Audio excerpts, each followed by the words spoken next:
Welcome back, everyone. This week we're going to talk about finding the expected value. So if you flip a coin 4 times, how many times would you expect to get heads? The answer there might seem kind of obvious, but we can predict the expected value of some experiment if we know the probability of all the possible outcomes. The expected value is then the value you would expect to find most often if the events occurred at random. So let's plan to flip a coin 4 times. We'll let X represent the number of heads that we get at the end of each of the 4 trials. First, we need to know what the sample space will be, so we can do that here with a tree diagram. And so I'm just going to draw this heads or tails.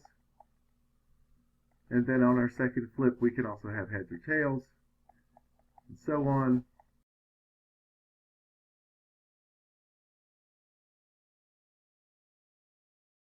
On the third flip, heads and tails.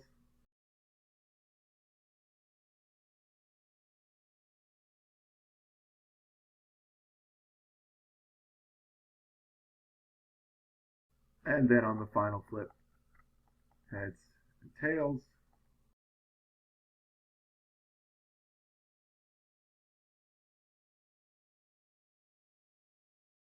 And so now I'm just going to write all these over here. And so if we write out all of the branches of the tree diagram, we find that we have these outcomes over here for a total of 16 possible outcomes. And now we're going to use this sample space to answer some of the following questions. So now that we know all the possible outcomes, we can use that to determine their probabilities. Out of these 16 outcomes, how many of them have 0 heads? Well, only one. Just if we flip tails all 4 times, so 1 out of 16, or 0.0625, or 6.25%. For the rest of these, we're going to write everything as a decimal, and you'll see why at the end. We want to look for now the outcomes that have just 1 heads. So if we look for those, here's 1,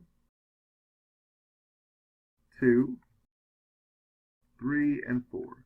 So there are 4 possibilities that just have 1 heads out of the 4 flips. And so this is 0.25 or 25%, but we're just going to keep it as 0.25. If we want to look for the number of outcomes where we have 2 heads, well, this is 1, 2, 3, 4, 5, 6.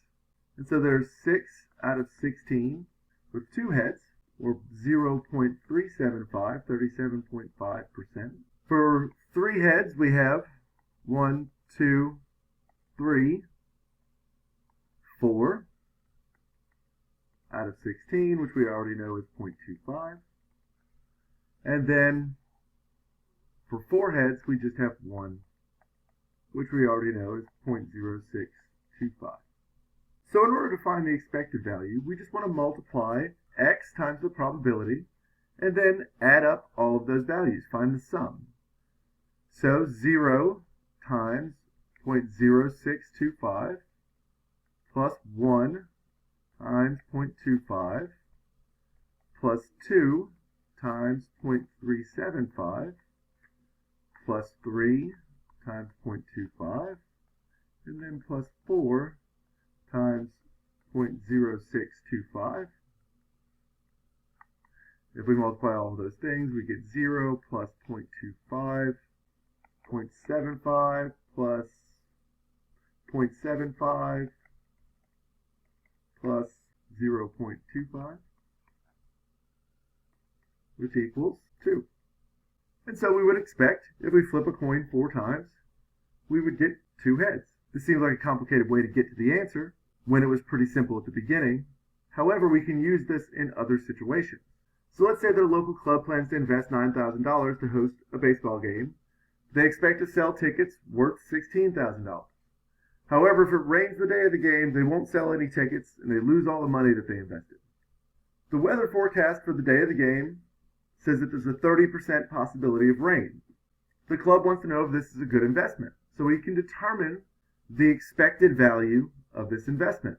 Okay, we know that the probability of rain is 30%, so we'll just write that as 0.30.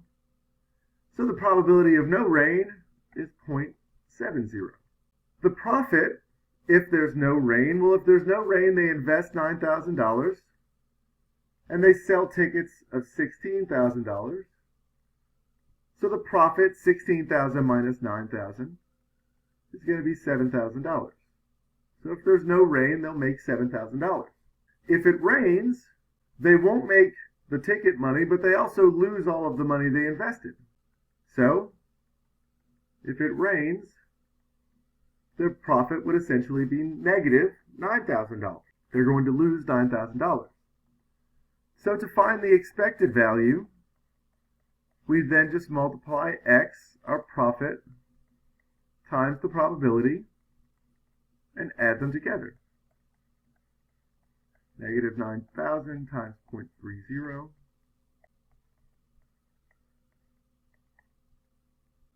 Negative 2,700. And the expected value of the investment is $2,200. So you can invest $9,000, but you can only expect to make $2,200. And so it may not be that good of an investment. We can do a very similar thing to find the expected value of dice if we were to roll them. What number you would expect to get if you just rolled 2 dice at random. So there are 36 possible outcomes here. For a 2, there is only 1. So 1 out of 36.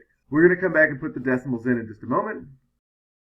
For 3, there are 2 ways to get 3.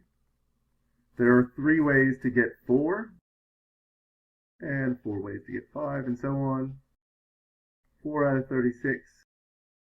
5 out of 36. 6 out of 36. Now if we look at 8, there are only 5 ways to get 8, so this is when the probability starts to go back down. 4 out of 36. 3 out of 36. 2, and then 1. There's only 1 way to get 12 if you roll a pair of dice. So if we convert all of these to decimals, we can then multiply and add to find the expected value. And now to get the value in this column, we're just going to multiply 2 times 0.0278 and so on. And so if we multiply the numbers times their probability, we then just need to find the sum of this column to find the expected value. So the expected value is equal to the sum of x times p of x, which is just the sum of this column here. And if we add up all these decimal numbers, we get an expected value of 7.0007, which is more than likely just 7 with a bit of rounding here at the end. And so if you roll a pair of dice, you can expect to get a 7. Please let me know if you have any questions.